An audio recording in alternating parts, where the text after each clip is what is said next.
மது அருந்த பணம் கொடுக்க மறுத்ததால் தாயை கொலை செய்த மகன்.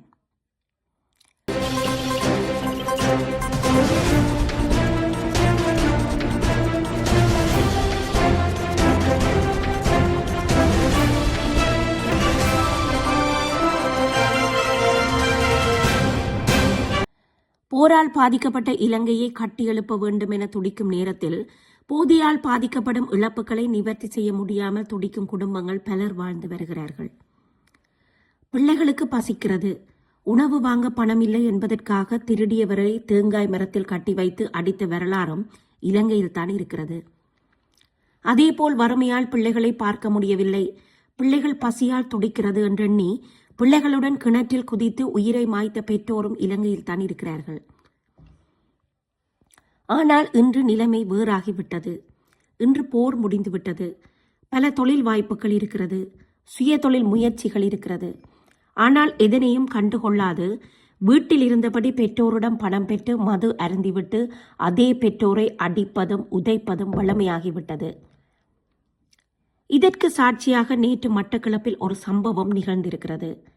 சம்பவம் நிகழ்த்தப்பட்ட கணப்பொழுதில் தாயின் உயிர் கண்முன்னே பிரிந்துவிட்டது என்ற செய்தி தீயாய் பரவியது.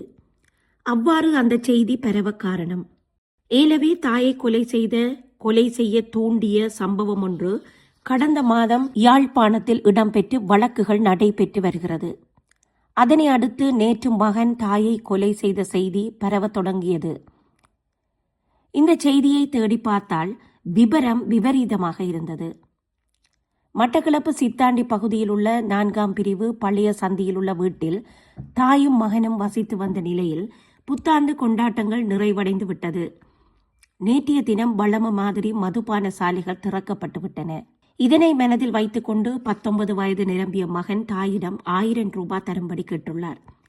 இதனை சற்றும் எதிர்பாராத தாய், ஏன் காசு கேட்கிறாய், என்ன நடந்தது என கேட்கும் பொழுது, புது வருஷம் முடிந்துவிட்டது, நானும் நண்பர்களும் பார்ட்டி போட போகிறோம், எனக்கு 1000 ரூபாய் காசு வேணும் என்றதை அடுத்து, தாய் தர முடியாது, என்னிடம் காசில்லை, காசு தேவையென்றால் உழைத்து காசெடுத்து கொண்டு நண்பர்களுடன் பார்ட்டிக்கு போ என்று என்றுமில்லாதவாறு கடும் தொனியில் பேசியுள்ளார். இதனை சற்றும் எதிர்பாராத மகன் தாயை அடிக்க கையொங்கும் பொழுது தாய் அவரிடமிருந்து விலகும் பொழுது தள்ளுண்டு விழுந்து உயிரிழந்துள்ளார். உயிரிழந்தவர் வசந்தா, 42 வயது என அடையாளம் காணப்பட்டுள்ளார்.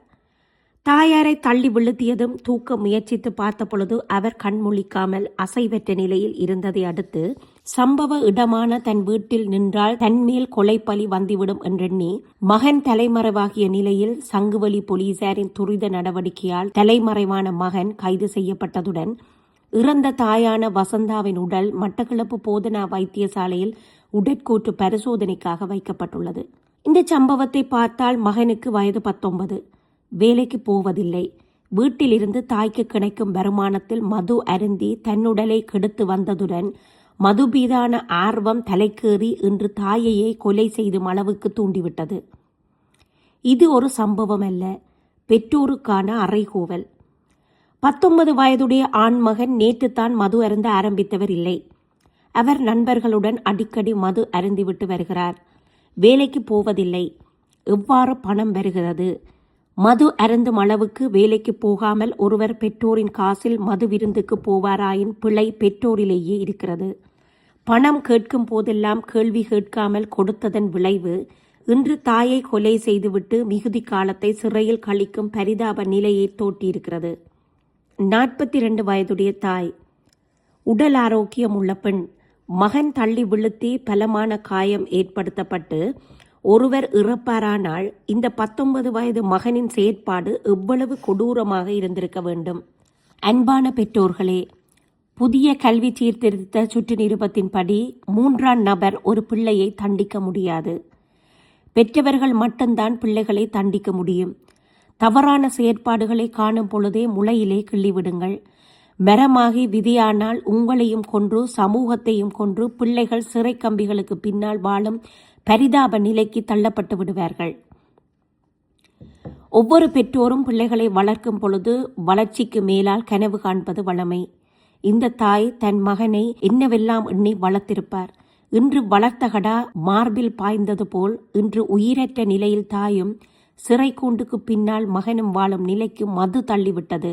பெற்றவர்கள் பிள்ளைகளுடனான நேரத்தை செலவிடுங்கள். அவர்களின் போக்குவரத்தை கண்காணியுங்கள்.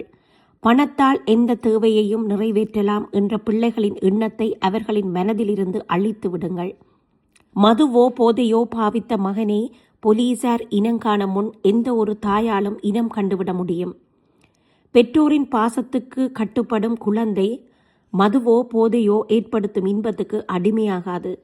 பாடசாலை கல்வி நிறைவுற்றதும் வேலை தேடும் படலத்தை விட்டு வேலை செய்யும் பொறிமுறைக்குள் அவர்களை திணித்து விடுங்கள். குடும்ப கஷ்டத்தை சொல்லி வளர்க்கும் பொழுது தொழிலின் அருமை புரியும். முழு நேர தொழில் செய்பவர்களின் மனநிலையில் மாற்றங்களை உணர முடியும். எனவே பெற்றோர்கள் விடும் தவறுகளால் இளவயது கொலைஞர்கள் சமூகத்தில் உருவாகி வருகின்றனர். இவர்களுக்கான வழக்குகள் துரிதப்படுத்தப்பட வேண்டும். இவர்களுக்கு வழங்கும் தண்டனைகள் இவர்களுக்கு மட்டுமல்ல, சமூகத்திற்கு உதாரணமாக இருக்க வேண்டும். இன்று இளைஞர் யுவதிகளை சமூகமாக பொறுப்பெடுக்கும் நிலை கடந்துவிட்டது. வாசிகசாலை என்ற வாசற்படியை நாம் என்றோ மிதிப்பதை நிறுத்தி கைபேசிகளில் கடமை நேரம் தவறாது நேரத்தை வீணடிக்கிறோம். மனிதாபிமானம் செத்துவிட்டது. மனித நேயம் குழி தோண்டி புதைக்கப்பட்டு விட்டது. மனிதர்கள் மனிதர்களை மதிப்பதில்லை. குடும்பங்கள் சிதைந்து விட்டது. இனிவரும் காலங்களில் பெற்றவர்களுக்கும் பிள்ளைகளுக்குமான இடைவெளிகள் அதிகரிக்கப்பட மது, போதை, கைபேசி என்று எண்ணிலடங்காத வடிவங்கள் உருப்பெறப் போகின்றன. எனவே பெற்றோர்கள் சற்று விழிப்படையுங்கள். உங்கள் பிள்ளைகளின் எதிர்காலம் உங்கள் கைகளிலேயே இருக்கிறது.